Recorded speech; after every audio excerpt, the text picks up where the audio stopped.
Morning, friends.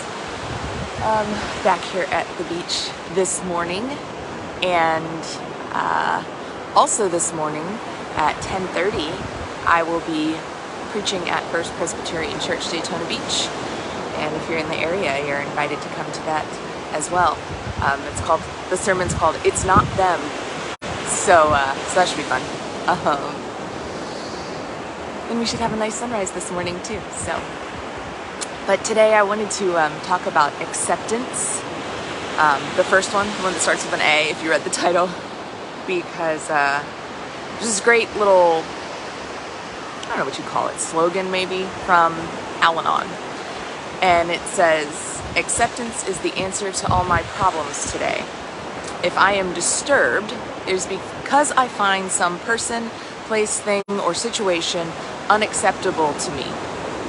I cannot be completely happy until I accept every person, place, thing, or situation as exactly as they are supposed to be for now. That nothing, absolutely nothing happens in God's world by mistake. And I need to focus not so much on what needs to change in the world, but what needs to change in me and my attitudes." And I've been reading that every morning for several days. You can probably tell by my memorization of it. And I still find it challenging.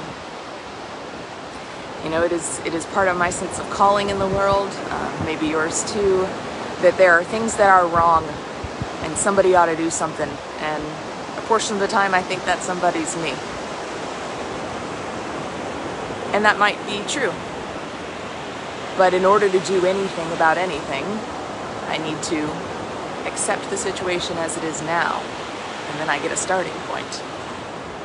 But I still find that really challenging, especially that line about that nothing happens in God's world by mistake. That's a hard one to swallow. That's a hard one to swallow when there's death and destruction and addiction and other atrocities happening in the world. Like, if that's not a mistake, what is it? Maybe I don't get to answer that part. What I do get to decide, as the little saying says, is what will be my attitudes, what needs to change in me. And that's hard. It feels like turning my back on something in some way. But really what it is refocusing on what I can do, the things I can change. You know, and I put that other word, that accept, with an E, E-X-C-E-P-T, because there's a part of me that says, I can accept this situation, except for this part. I can accept these things about myself, except for this part.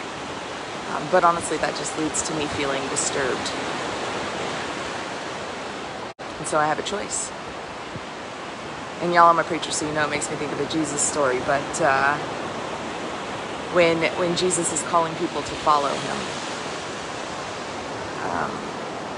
this is in the book of Luke, and he says, you know, come with me, follow me. And one guy says to him, Jesus, I need to go bury my father. And Jesus says, let the dead bury the dead. And another man says something about needing to go home and take care of some things. And Jesus encourages him to continue to follow as well. And it feels like, like unfair? Is that the word? Ugh. I hate that. That makes me sound like a toddler. Unjust? There, now I sound like an educated person. Either way, it's the same thing.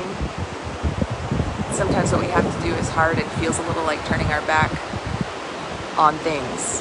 And knowing what is ours to do, where is ours to go, what is ours to change, is an act of trust.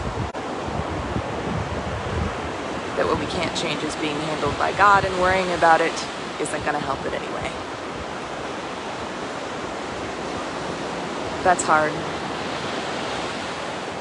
And it's an invitation, not an expectation. So we'll let that be the invitation for today. Just for today, there's an opportunity to practice acceptance. That's another thing we're not good at, is practicing things. We think we ought to just do it and get it right, and if we don't, shame ourselves. or others. That's even more fun, right? But practice today.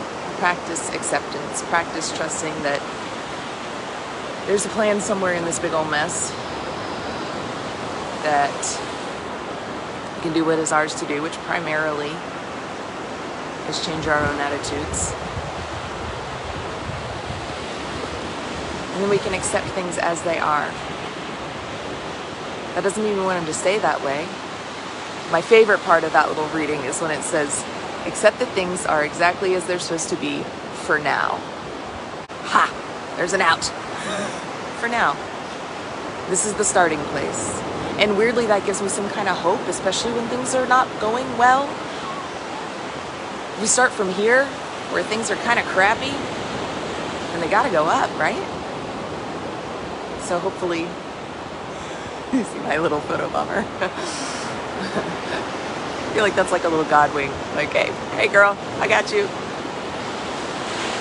But if we can accept things as we are, maybe that gives us a starting point. So I hope that that'll be your hope today, that that'll be your space of practice today, is to accept things exactly as they are, trust God with the rest. And stay focused on that, even if it feels like maybe you're ignoring something else, because there's nothing more important than your sincere relationship with God and with yourself, and those two are intermingled, friends, and following your calling. So good luck today with that. Bless you in grace and peace, my friends.